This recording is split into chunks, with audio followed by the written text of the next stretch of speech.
Hi, I'm Jock. Hey, I'm Ray. You're listening to The Pig Wrestlers, a podcast where Ray and I are reviewing this book, Never Wrestle With A Pig by Mark McCormack. So I was playing poker with the Icelist crew on Monday, and one of the people there, Jamie, she reads a book every 2 days. Like, that's incredible. And actually, my colleague Hem, he also pretty much nails a book every 2 days. Like, and you do all the other stuff. Right, that's impressive. Like, that's as a habit. Like, I think that's sort of a really real unfair advantage. Like, that's a cultural thing that you've embedded into your personality and your way of living that has now given you a massive unfair advantage. I've got like a generic to-do item on my list, which is read all the books I haven't read yet. I want to get more on the case with service design, with systems thinking, with content design, with all of these disciplines that kind of I've been exposed to over the years. Thought that's just mind-blowing and so useful. How can I do more of this in my own practice? And just needing to get through the very basic stages, learning enough about it to then have something to build upon later on. Look, I haven't enjoyed entrepreneurship. It's been very painful. But I think this is the big upside of it, is you meet incredible people. Like, people who are genuinely an inspiration, who are, actually the best at what they do. And it's not just that they are talented, right? Because that's put to the side. It's they have a way of operating. They've been programmed and raised in a way that sets them up to win. And I talk a lot about education and how we're failing our future and the next generation by not doing better with educating kids. Like, we're just not doing even a tenth of what we should be doing. They don't play enough sports. They don't have enough languages. They don't have enough reasoning skills. We are overly reliant on a curriculum that does not adapt.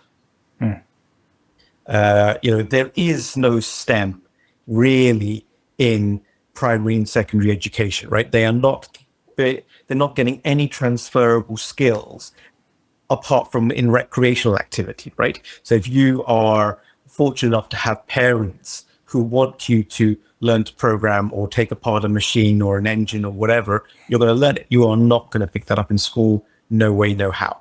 And it's just not good enough. Like, my cousin and I were talking about French because she studied languages, and it's just not good enough. We do not teach French in school in a way that people are actually going to be able to speak French. It's just not good enough. You look at every European country, they learn 2 to 3 languages. They speak English better than we do. All of them, without exception. All of them speak English better than we teach our kids to speak English. And English is an objectively harder language to learn. It's a nonsensical language, right? It's a mishmash of all sorts of different things. It doesn't have the kind of structure that other Latin-founded languages have. It's a bit of a mongrel language, and yet they all learn it as a second or third language, and they speak it better than we do. Yeah. And you can go across Europe, right? The Scandinavian countries obviously speak English better than we do. Everybody that I've ever interacted with in Germany for business speaks English better than we do. You can go to these countries and you can speak English with someone and they will respond back with complete comprehension. Yeah, you're absolutely right. Here, and they try to ask you a question in French or Spanish or Arabic. We know nothing. Yeah, no, we should absolutely being able to communicate properly is so important. It's a cultural thing. We do not aim to give our kids the best education. If you are a parent and you want to give your kids the best education, it's tuition. You have to do far in excess of what school does. The state education that you get So it's not terrible because you can't knock any education system for just simply by virtue of existing. It is better than nothing. However, more than as you say, Jock, more than 50% of kids going from primary to secondary are not acceptably numerate and literate. Oh, I take that point. I was saying that it's better than having 0% of kids being numerate literate. Yeah, I mean it is better than nothing. Okay, I totally concede that the curriculum needs to be better improved. I mean. And support for teachers. Teachers don't have the flexibility to teach, right? But also I think there's other aspects as well. So I was listening to somebody talking about the way we teach mathematics. And this was certainly my experience of it, which was you start off, you understand the concept, right? Then you get taught the next concept which builds on that, and you have to understand that. Then you have to understand the next concept which builds on that. And that works fine until the point where you like miss one class or you miss one concept. And suddenly now you've already moved on. You're expected to understand the fundamentals of the thing. And you go, I don't understand why this works, let alone what is happening. And so at that point, because you can never then catch up or not easily catch up, you revert to memorizing. Yeah. So you don't know why you're doing differentiation, but you know, if you do this process, you'll get hopefully the right number. But the problem is that because you don't understand what you're doing, if anything goes wrong in the process, one, you don't detect your errors. And two, you've got no way of almost debugging your working when you're trying to figure out why you got it wrong. So I had the misfortune of being very good at maths. And so in my childish arrogance, I used to just know the answer, right? And so they want you to do the workings and, audit your way through to it so that they can check that you understand what you're doing. And obviously I didn't know how to do it that way, or I didn't care for it as much always, but I knew the answer. And for me, that was the important thing.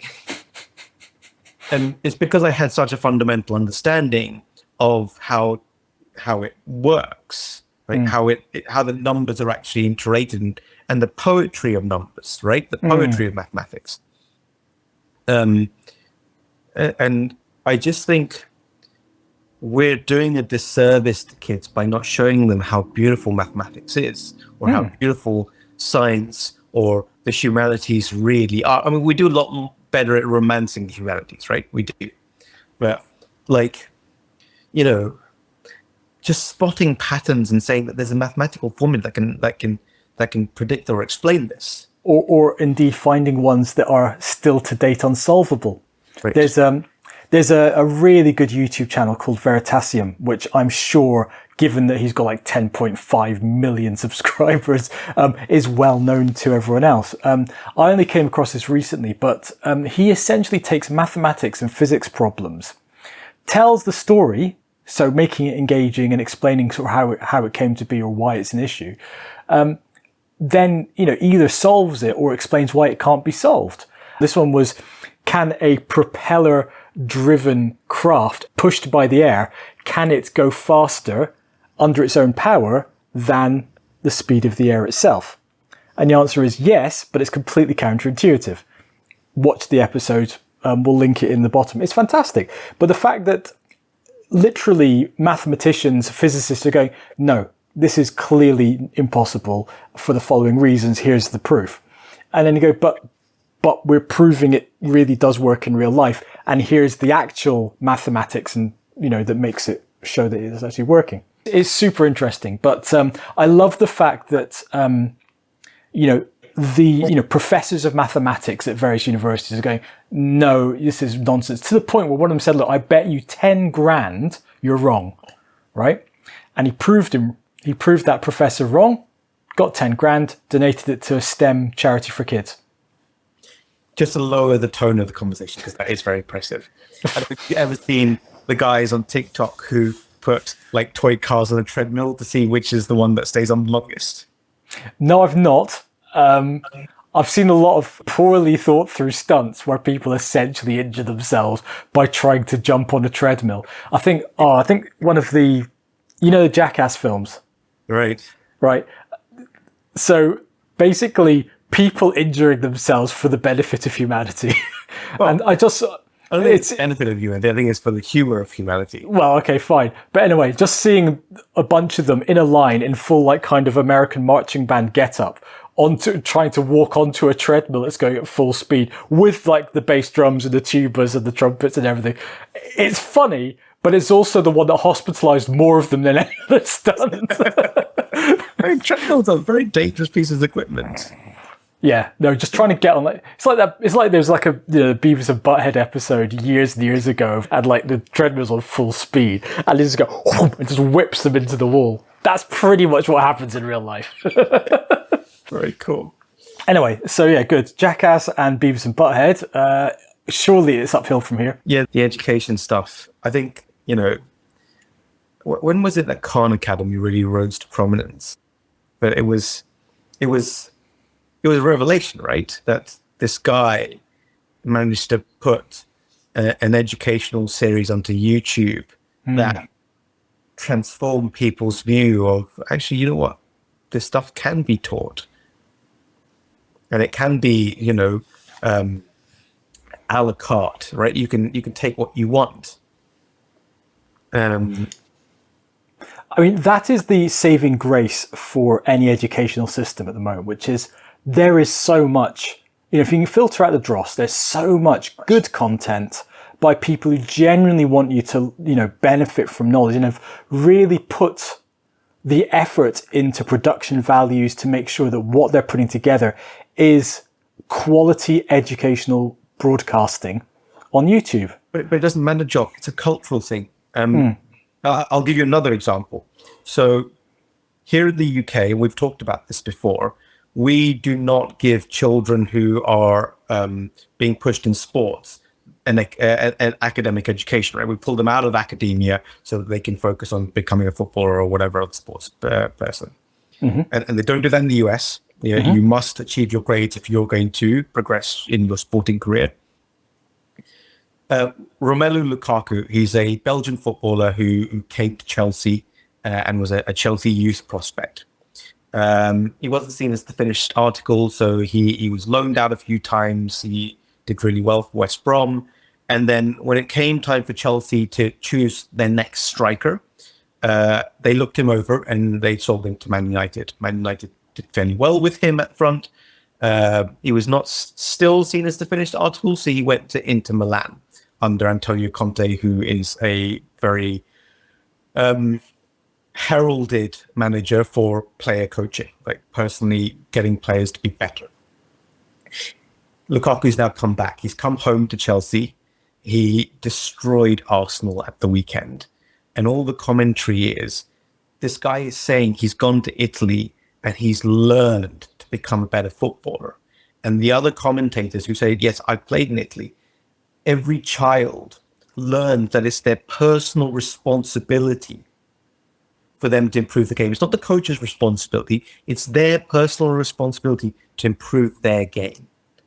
Now, if that is your culture, your players are going to universally be better. You're going to have a bigger, deeper pool of players to pick from for, say, your national team. And you could see that in the Euro final, right? We have very talented players, but the attitude and the togetherness and the experience and the decision-making above all, is just a lot more decisive, a lot cleaner. You could see that Gareth Southgate, having come through the English system, he couldn't make that decision at Euro 96. He couldn't make the decision at Euro 2020, 2021 when it came to the penalties, right? Under pressure, that decision-making thought process was just not crisp enough, right? They have a much better culture around personal accountability and responsibility for your improvement, for your learning. And I think until we realize that it's not just about the availability of teachers, the availability of money and resources, the availability of content, and maybe even the ability to improve the curriculum, but it's a cultural thing. They want to learn. Yeah. Other countries set up a system where the children are encouraged to want to learn. right? The reward system is based on, if you want to learn, there is a greater reward for you. We don't have that here. I remember distinctively the Tony Blair years of, entitlement. You are entitled to a university education. Well, no. How about we don't train a whole generation to become middle managers? Thank you very much. Because that's, the ramifications down the road are not good. And you see it in the workforce and if you interview people, there is, beyond the entitlement, there's a lack of grit. We almost get sort of divided into two areas. If you're going to do education, for any period of time, it's either vocational or it's academic. So in the sense of, if you go and study a subject, partly because you enjoy the subject, partly because you want to get into the depth of detail of it and really explore it. But also, as we've said before, it's the ability, or it's the way to learn how to learn. Because up until that point at school, you've not really had the opportunity, or you've not necessarily been ready to kind of apply yourself in that particular way. So there's an element of learning how to think, learning how to learn, learning how to write, learning how to communicate, learning how to articulate and reason. These are things that hopefully you can learn from most subjects, even if they're not vocational, if you study them in enough depth of detail. But at the same time, I absolutely think, well, if we end up with a nation purely of people who have been educated in that way, then nobody knows how to do anything practical anymore. There's only so much theory you can get before you need to start applying it in practice. And that, for those vocational qualifications, that vocational education, where you actually learn how to do things and experience them and feel what it's like to actually do those things, is just as important. So it's kind of like, well, why are we being split down these parts of either, well, one path being academic research or education, one part being vocational, and the third part being none at all, because you're not given the option to, or various pressures prevent you from going into it. Role models. We are short on role models in the UK. I just don't think there are many people you can point to as positive role models. Yeah. People who got to where they got to because they put the work in, as opposed to, they were in the right place at the right time, shall we say. Right. I think we still aspire in this country to passive income and an easy life, and being handed stuff.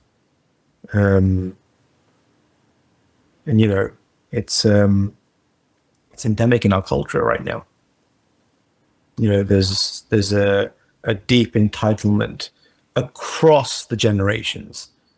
People in later life feel entitled to their pension, even though it's not funded. They didn't put enough in the system to get what they're asking for out. Younger people feel that there's a very easy path ahead of them. And it's not. And so when they come across an obstacle, they find it difficult to break through because they don't know how. Yeah.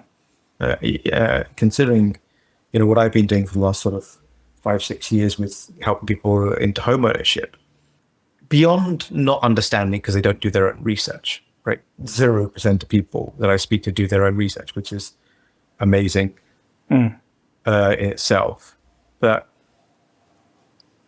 they expect it to be like, can you do it for me?